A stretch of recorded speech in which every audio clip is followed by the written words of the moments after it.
क्या नज़ारा है माशाअल्लाह। বন্ধুরা আজকে জুম্মার দিন, আজকে জুমা মসজিদে নামাজ আদায় করলাম।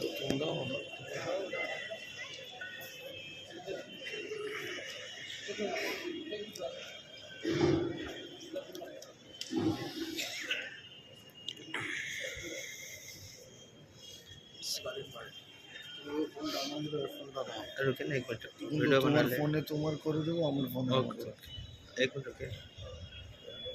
अस्सलाम वालेकुम। আজকে জুম্মা মোবারক। আজকে আমরা চলে এসেছিলাম জুম্মা নামাজ পড়তে দিল্লি জামা মসজিদে। দেখতে পাচ্ছেন প্রচণ্ড ভিড় হয়েছিল, আর নাজারা খুব সুন্দর জামা মসজিদের।